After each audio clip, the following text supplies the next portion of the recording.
Nobody was expecting कि ऐसा कुछ हो सकता है। कैनेडियन गवर्नमेंट ने ये चेंजेस करे क्यों है? एसडीएस को होल्ड पे रखा जा रहा है। इमिग्रेंट ज्यादा आ रहे थे, कनाडा और इंडिया के जो पॉलिटिकल रिलेशंस, वो लोग वापस इंडिया जा रहे थे। Multiple entry now doesn't exist, तो एक हेडेक बन गया था स्टूडेंट्स के लिए। Until your passport is valid तब तक का ही मिले। चीजें खराब तो चल रही है यहाँ पे।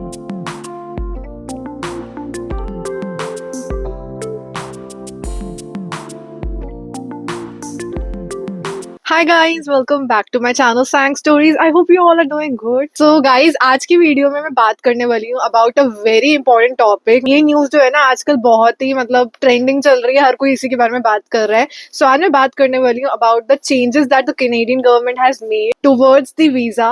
तो Canadian government ने ना वीजा को लेकर बहुत सारे चेंजेस करे हैं.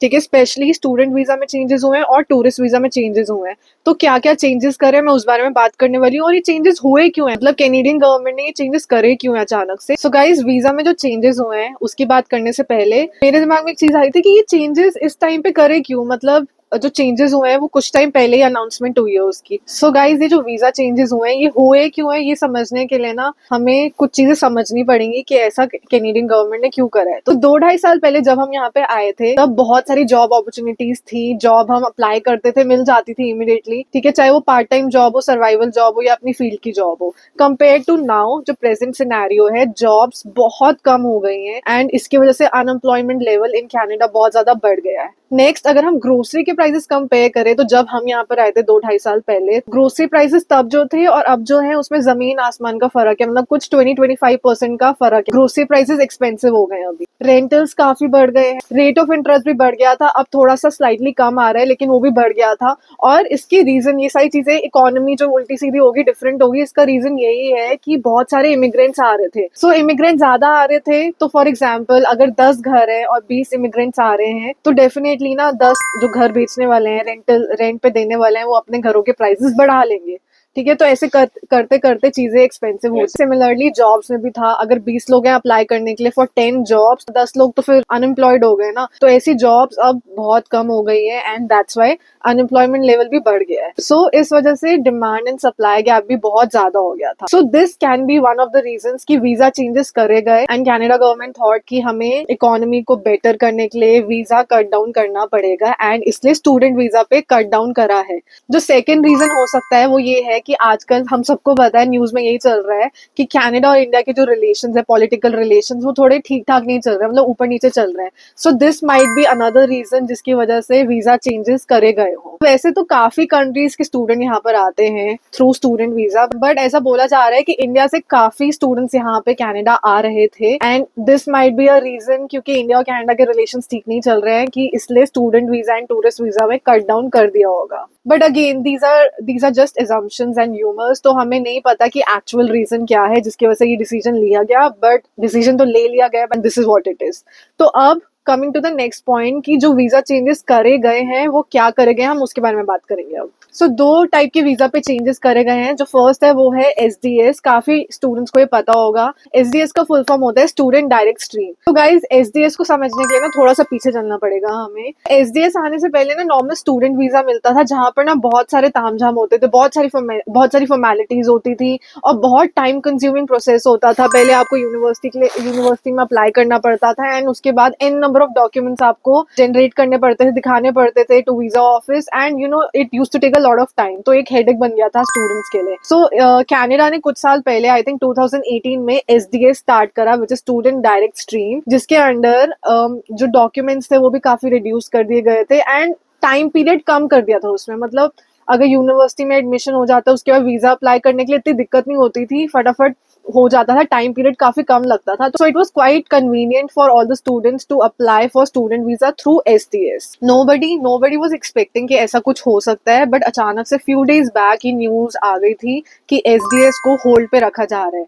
I am still saying hold पे रखा जा रहा है क्योंकि यू नेवर नो कल को वापस से इसको कंटिन्यू कर दिया जाए, बट अभी के लिए it is on hold. So it was a major blow for all the students who wanted to come to Canada, specially from India, क्योंकि इंडिया से काफी स्टूडेंट्स यहाँ पे आते हैं थ्रू एसडीएस. एसडीएस तो होल्ड पे रखा ही गया है और वैसे भी एसडीएस जो था ना वो कुछ कंट्रीज के लिए था, लाइक इंडिया, चाइना एक्सेट्रा. और उसमें से सबसे ज़्यादा जो बेनिफिट होता था वो इंडिया के स्टूडेंट्स को ही होता था। लेकिन क्योंकि एसडीए सब होल्ड में रख दिए गए, तो अब 2018 से पहले जैसे नॉर्मल स्टूडेंट वीज़ा के थ्रू लोग अप्लाई करते थे, स्टूडेंट्स अप्लाई करते थे, वैसे ही अप्लाई करना होगा। लेकिन उसमें भी एक बड़ा चेंज करा गया है कि जो स्टडी परमिट है वो इस साल 35% से कट डाउन कर दिया गया है, and for 2025 another 10% will be cut down student permit में। इसके अलावा स्पाउसल ओपन वर्क परमिट में भी चेंजेस करे गए हैं। तो अब वही लोग स्पाउसल वीजा के लिए अप्लाई कर सकते हैं। इनके स्पाउस यहाँ पे मास्टर्स डिग्री कर रहे हैं फॉर मिनिमम 16 मंथ्स। पहले 1 साल वाले भी अप्लाई कर सकते थे, बट अब मिनिमम 16 मंथ्स चाहिए, तभी आप स्पाउसल वर्क परमिट के लिए अप्लाई कर सकते हो। तो I think these are the changes made in student visa. इसके अलावा आई थिंक और कुछ तो नहीं है। अच्छा है कुछ इसके अलावा there were changes to spousal open work permit. पहले क्या होता था कि 1 साल लोग क्या करते थे, कुछ लोग की जो है वाइफ को 1 साल के कोर्स के लिए रजिस्टर करा देते थे और हस्बैंड्स यहाँ पे आ जाते थे ओपन वर्क परमिट में, and they used to find job and then apply for work permit and then PR. अब वो 1 साल वाला केस भी खत्म हो गया है। अब वो मिनिमम 16 महीने का प्रोग्राम होना चाहिए, तभी स्पाउसल ओपन वर्क परमिट मिलेगा। अपार्ट फ्रॉम दिस, अगर हम जीआईसी की बात करें, GIC is like guaranteed investment certificate.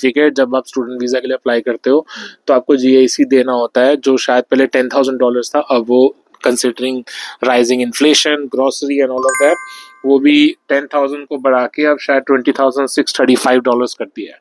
इस सब से जो मुझे हमें समझ आ रहा है वही समझ आ रहा है कि जितने इजीली स्टूडेंट्स को वीजा मिल जाता था और स्टूडेंट्स आ पा रहे थे, चीजों में थोड़ा सा डिफिकल्टी लेवल बढ़ा दी है, चाहे वो जीएससी अकाउंट हो। तो जैसे पहले $10,000 होने चाहिए होते थे उस अकाउंट में, now it has increase to $20,000। And in a way if we debate about it, मतलब ये व्लॉग उसके ऊपर नहीं है, डिबेट करेंगे तो बहुत लंबा खिंच जाएगा, but if we debate about it, कई लोगों को ऐसा भी लगता है कि it's a good thing also, क्योंकि इकोनॉमी बहुत ऊपर नीचे हो गई थी कनाडा की। Things were not going well for all the people who have come from different countries to Canada, क्योंकि चीजें बहुत महंगी हो गई थी, अफोर्डेबिलिटी हर चीज की इतनी मतलब महंगा हो गया था सब कुछ, तो लोगों को लग रहा है ठीक है कट कर दिया। Coming to the next point, student visa के बाद जो नेक्स्ट चेंजेस करे गए हैं वो टूरिस्ट वीजा में करे गए हैं। जब भी हम कनाडा के लिए टूरिस्ट वीजा अप्लाई करते थे तो एक स्टैंडर्ड टाइम होता था जितना वीजा हमें दे दिया जाता था, which is 10 years. Maximum time period होता था 10 साल, या फिर अगर आपका पासपोर्ट जब तक एक्सपायर होने वाला है, बी ए 2 ईयर्स 3 ईयर्स और 4 ईयर्स, तब तक का आपको वीजा मिल जाता था। That was a standard rule कि 10 साल का या अंटिल योर पासपोर्ट एक्सपायर्स तब तक का वीजा मिल जाएगा। बट अब वो नहीं है। अब आप जितने टाइम पीरियड के लिए अप्लाई करोगे तो वो डिपेंड करता है वीजा ऑफिसर के ऊपर। उसके ऊपर डिपेंड करता है कि वो आपको कितने टाइम के लिए वीजा दे रहे हैं। हो सकता है वो आपको सिर्फ 15 दिन के लिए दे,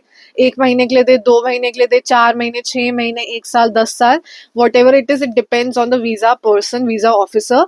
मतलब अब कोई वो स्टैंडर्ड रूल नहीं है कि अगर वीजा मिल रहा है तो 10 साल का या until your passport is valid तब तक का ही मिलेगा। And multiple entry now doesn't exist, जिसका मतलब ये है कि पहले अगर आपको 10 साल का फॉर एग्जाम्पल वीजा लग गया, ठीक है, उसके बाद आप कनाडा इंडिया से कितनी बार भी आ जा सकते हो। सिर्फ आपको 6 महीने तक एक टाइम पे आप रह सकते हो। 6 महीने रहने के बाद आप वापस अपनी कंट्री में जाओगे and then you can any time come back again to Canada. अब वो मल्टीपल एंट्री स्टॉप कर दी गई है। तो अब वो जो मल्टीपल एंट्री थिंग है ना, वो no longer is a standard thing. मतलब हो सकता है आपको 5 साल का वीजा मिल जाए तो आप फिर कभी भी आ जा सकते हो, 6 मंथ्स के लिए रहकर गए फिर आ गए, या हो सकता है आपको सिर्फ 15 दिन के लिए मिले। सो मतलब दिस इज टोटली लाइक आप सोचते ही रह जाओगे कि क्या हो रहा है क्या नहीं हो रहा है, कितना मिलेगा कितना नहीं मिलेगा। एक क्वेश्चन मार्क लगा दिया बड़ा सा कनाडा ने। तो अब वीजा पर्सन जो वीजा ऑफिसर है उसके ऊपर ही डिपेंड करता है। So this was a major blow. मतलब हमने भी जब ये न्यूज सुनी, हम लोग थे यार अब वीजा कैसे अप्लाई करेंगे for our family and friends. But let's see, अभी ये सारी चीजें टेम्पररी है या ये परमानेंट है, अभी हमें कुछ आइडिया नहीं है ये कब तक चलता है। Guys it's time to end the vlog. और व्लॉग एंड करने से पहले मैं बस यही बोलना चाहूंगी, आई जस्ट होप जो कनाडा के गवर्नमेंट ने चेंजेस करे हैं इससे इकोनॉमी थोड़ी बेटर हो, क्योंकि people over here are quite frustrated, क्योंकि जॉब्स बहुत कम हो गई थी, अनएम्प्लॉयमेंट बढ़ गई थी, एंड काफी लोग तो कनाडा छोड़ के मतलब मूव भी कर रहे थे, कई लोग वापस इंडिया जा रहे थे, काफी लोग दुबई चले गए यहाँ से। तो मतलब चीजें थोड़ी बहुत खराब तो चल रही हैं यहाँ पे। सो आई जस्ट होप कि ये जो रूल्स रेगुलेशंस चेंज हुए हैं, जो भी चेंजेस कर रहे हैं, उससे कुछ पॉजिटिव रिस्पॉन्स ही निकले and things get better for all of us. That's about it for this video guys. And video खत्म करने से पहले आपको थोड़ा सा नजारा दिखा दूं, तो ये पार्क जो है हमारे घर के पास ही है, और ये जो आप पीछे देख सकते हो ना, ये सारी चीजें समर्स में यहाँ पर ना वाटर फाउंटेन्स चलते हैं। I don't want to press it now क्योंकि बहुत ठंड है, तो यहाँ पर हाँ तो यहाँ पे ना वो बटन लगा हुआ था, वो प्रेस करो तो ये पूरा फाउंटेन फाउंटेन हो जाता है। और अभी बस मैं जाने वाली हूँ ये स्विंग झूलने। That's about it for this video. I hope आपको मेरी आज की वीडियो इन्फॉर्मेटिव लगी होगी। Please do like share and subscribe to my channel and see you in my next video. Till then bye.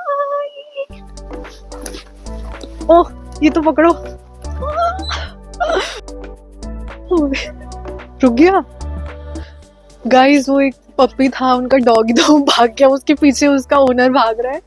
रुक गया। Oh my God.